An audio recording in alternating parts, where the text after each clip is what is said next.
Hello, you mighty, beautiful women of God. I wanted to come and talk to you today and encourage you. And by the end of this, I want you to be able to hone in on the peace that only comes from God. The peace that He can give you that gives you unshakable strength and faith in Him. Peace that sustains you.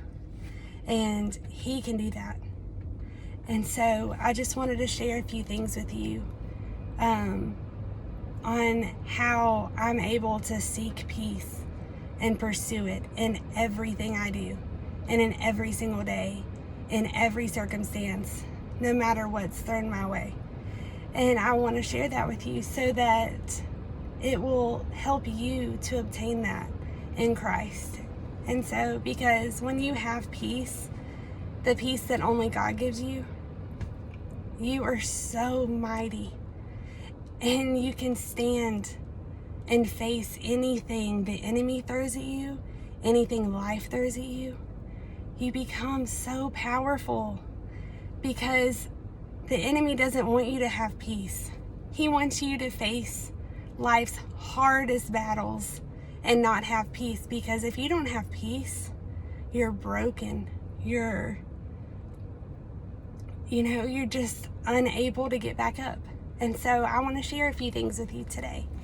I grew up in a home from when I was really little. I grew up in a domestic abuse home, a home that had mental abuse, physical abuse, verbal abuse, and it was very, very hard. It was a home where it was just spiritual warfare all the time. Me, my mom, my sister were going to church every time the door was open, and my dad was not. He barely even went on Easter. That was just such a battle. But God was fighting for us. God was there, and He was living in me, and He gave me strength, because I heard every single time that I heard yelling, like I laid in my bed and listened to it. Every time that I would hear, my mom crying or my mom get hurt, like I'm the one that heard all that. And I just would lay there and I prayed and prayed and prayed and just prayed for God to just hold us and protect us, because our home was just spiritual warfare all the time. It was the enemy fighting. He wanted us and God wanted us, and it was just this tug of war all the time.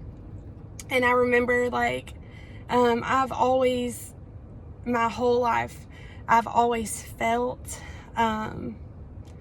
like if there was darkness, like I can just feel darkness. Any type of, just in the spiritual realm, I've always been able to feel darkness, and I can feel the heaviness of it. It feels so real. And I'm just so sensitive to if there's any darkness. Even even as a kid, I could ride my bike by a house, and if this house is very dark, you could just feel the darkness of the enemy taking hold of a home. I can feel that. And I felt that in my home. It was just this back and forth. And I've always had dreams, and I kept having the same nightmare. And I had this nightmare of, if you've ever seen the movie The Lion King, where Simba is in the bottom of the valley and the stampede's coming, and all these animals are coming after him, just coming straight at him. And he's looking back oh my gosh, his eyes are just wide.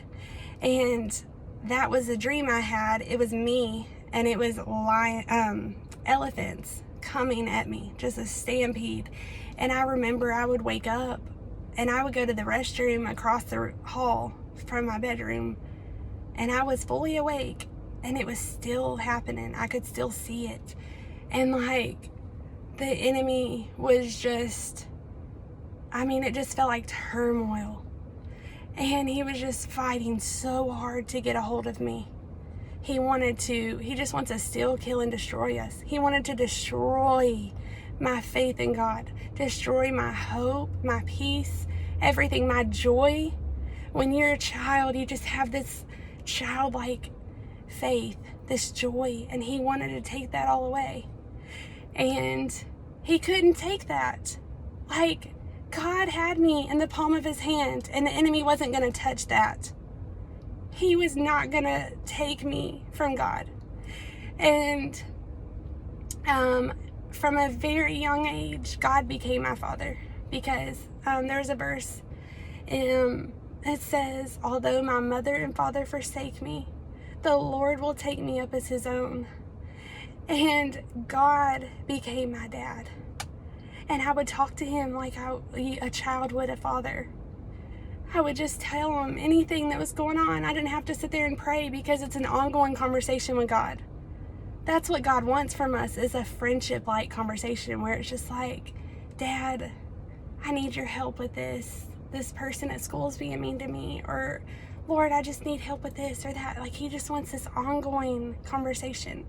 And so I just always talked to him and confided in him. And just throughout my day, I'm just like, God, I don't know how to handle this, or just whatever it is. He just wants us to run into his arms and just talk to him all the time. It's like you're just sitting in his lap like a child would a father. And he just wants that close-knit, special, intimate relationship with us. And so I love the verse. It's Psalms 34:14. Turn from evil and do good. Seek peace and pursue it. And he also says in Isaiah 26:3, you will keep in perfect peace all who trust in you, all whose thoughts are fixed on you. And that's all he wants for us, is for us to just have perfect peace, because we're in his presence. And his presence, as long as we're seeking him, his presence is everywhere. And that's all he wants for us. And so from the time that I bought my first house at the age of 22, from that moment forward, I said, I am going to build a home that is completely peaceful. No yelling, no raising voices. I just want, God, your peace to fall on this place. And that's still true today. In my home, my children know that you don't hear mommy and daddy yelling, do you? And they'll tell you no, because this is a peaceful home. A home where on any given day you can fall asleep on the couch and it's just peaceful. When you walk on our property, we have prayed, God, that your presence will be felt the moment someone steps onto our land. That, Lord, you would just completely embrace us and help us to feel your peace at all times. And so I have always just had that verse, that Psalms 34:14, seek peace and pursue it. I wrote on a sticky note on my desk, because if you've ever worked with women, it's not always easy. And, or if you've ever dealt with customer service, that's not easy either. We all have our struggles, and I put it on a sticky note and put it on my desk. And it said, seek peace and pursue it. That's all it said. And so no matter what I was faced with, I was like, Lord, I'm going to memorize this. Seek peace and pursue it. Because if I can just seek peace and not just go out in my flesh and get upset over things, like, Lord, you know what I'm going through. You know the struggles we face. And Lord, if I can just seek your peace, Lord, your peace sustains me. And God, just with your peace, Lord, I am able to do anything, Lord. I can face anything. I just need your peace. And his peace does sustain us. As long as we're seeking him, we have that peace.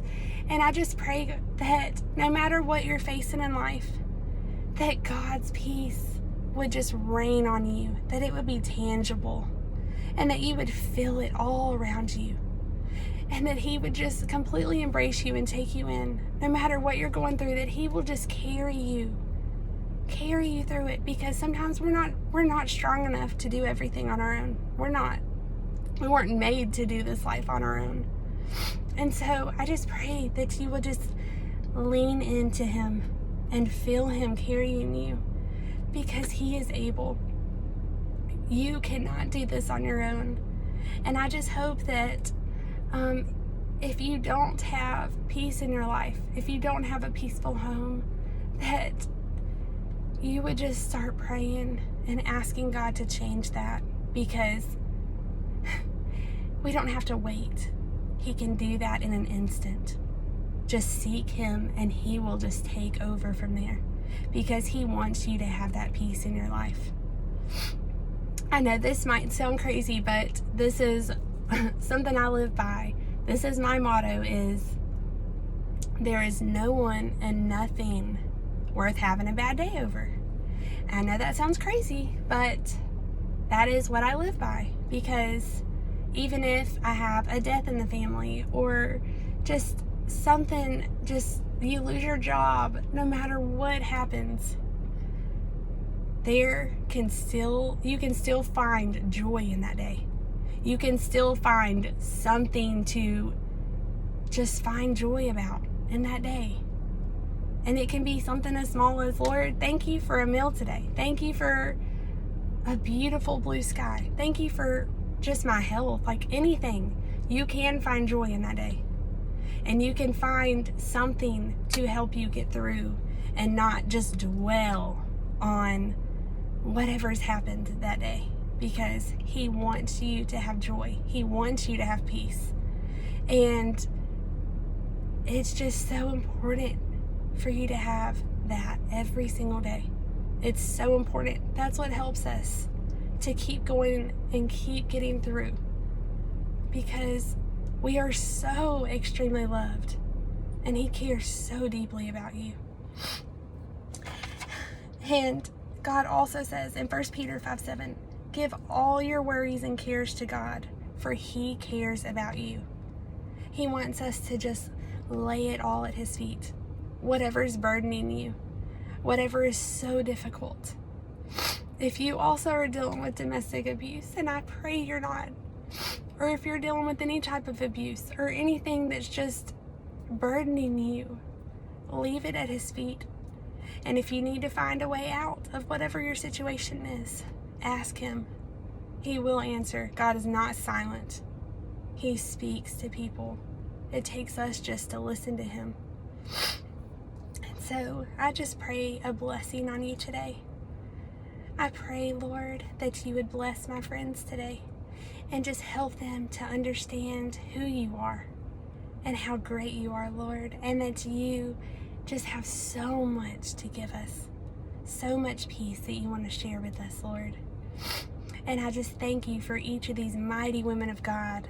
And I just pray right now, God, that you would remind them who they are in your eyes and how amazing they are and how loved they are. I love you so much, Jesus. Thank you, friends, for joining me today. And I just pray that you just have the best day ever. I love you. Have a good day. Bye.